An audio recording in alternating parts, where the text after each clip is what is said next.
दोस्तों, आज की जो सच्ची घटना मैं आपके समक्ष लेकर के आई हूँ। नई दिल्ली थाना हाउस काजी, जहां एक 21 साल का बेटा रिश्तों को तार तार कर देता है। काल्पनिक नाम जावेद। जावेद की अम्मी, जिनका नाम सुम्बू, वो अपनी अम्मी को कमरे में बंद कर देता है और फिर उनके साथ वो सारी चीजें होती हैं जिसकी कल्पना ना तो हम कर सकते हैं और ना ही आप।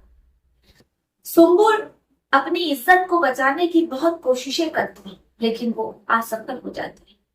इधर घर के अंदर सुम्बुल की बेटी और दामाद भी मौजूद रहते हैं, लेकिन जावेद ने ये कहा कि वो अपनी अम्मी से अकेले में बात करना चाहता है। इसलिए परिवार ने ना तो विरोध किया और ना ही कुछ कहा, क्योंकि जावेद और उसकी अम्मी में अक्सर लड़ाई झगड़ा रहती थी। परिवार को लगा कि हो सकता है जावेद अपनी अम्मी से कुछ सुलह करना चाहता या मशवरा करना चाहता हो, इसलिए वो अपनी अम्मी से अकेले में बात करना चाहता है।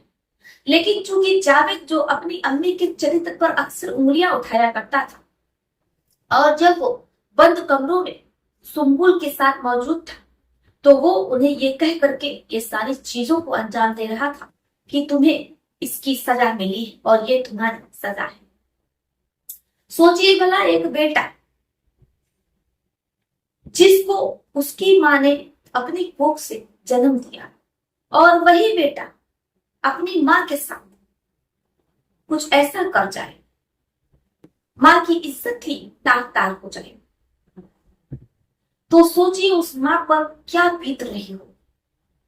हम आपको ये पूरी घटना बताएंगे, इस रात से भी पर्दा उठाएंगे, लेकिन उससे पहले कुछ कहना चाहते हैं। आदाब, सत्कार, नमस्कार। आशा करती हूँ कि मेरे प्रिय दर्शक स्वस्थ होंगे, मस्त होंगे और अपना ध्यान रख रहे होंगे। ऐसे स्वस्थ रहिए, मस्त रहिए और अपना ध्यान रखते रहिए। अगर आप चाहते हैं कि मैं अपनी वीडियो में आपके शेयर का नाम लूं, तो कमेंट बॉक्स में आप लोग अपने शेयर का नाम लिख सकते हैं। तो चलिए बढ़ते हैं अपनी इस कहानी की ओर। बने रहिएगा हमारे साथ अंत तक। जावेद, जिसकी उम्र 21 वर्ष रहती है। जावेद अपने माता पिता का इकलौता बेटा रहता है। जावेद के अब्बू, जिनका 2 साल पहले इंतकाल हो जाता है, वो अपनी अम्मी के साथ हंसी खुशी घर पर रह रहा होता है। जावेद की जो बहनें रहती, तो सभी की शादी हो जाती है। अब जावेद अपनी अम्मी सुम्बुल के साथ मकान में अकेले रहता है। लेकिन धीरे धीरे जो जावेद होता है, वो अपनी अम्मी के प्रति उसके मन में कड़वाहट पैदा हो जाती है।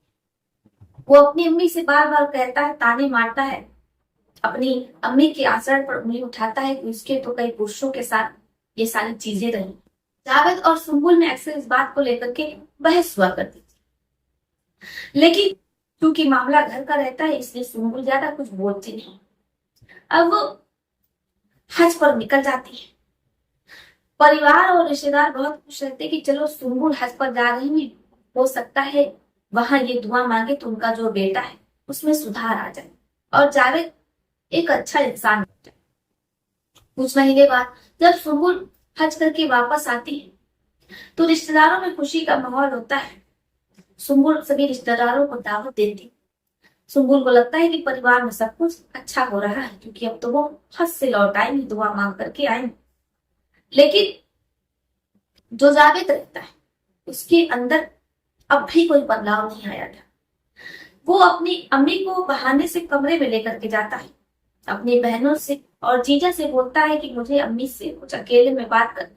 इसके बाद वो सुम्बुल को लेकर के अकेले कमरे में जाता है, दरवाजा अंदर से बंद कर लेता है। इधर सुम्बुल भी अपनी बेटी और दामाद को आवाज देती है। दामाद और बेटियां दरवाजा खुलाने की कोशिश करती है, लेकिन चूंकि दरवाजा खुल नहीं पाता।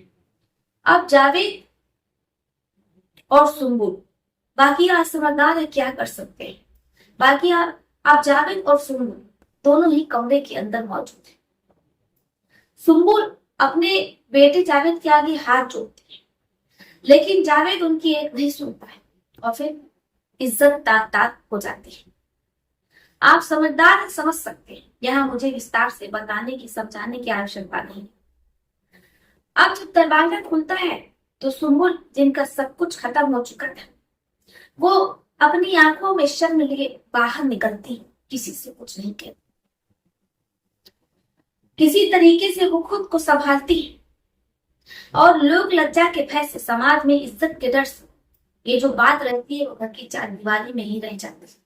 लेकिन जावेद इतने पर ही नहीं रोकता है, बल्कि वो दोबारा सुंबुल के साथ ये सारी चीजें करता है। वो बर्दाश्त नहीं कर पा रही होती है कि जिस इकलौते बेटे को उन्होंने बड़ी मन्नतों से अपनी कोख से जन्म दिया है, वो बेटा उनके साथ कुछ ऐसा करेगा। उनके मन पर सांप लौट रहा होता है, जहर बिन रहा होता है।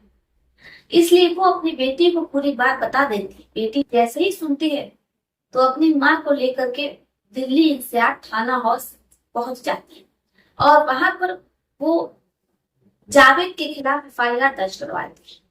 जैसे ही एफआईआर दर्ज होती है, पुलिस वाले जावेद को धर दबोचते हैं और संगीन धाराओं के अंतर्गत उस पर मुकदमा दर्ज होता है।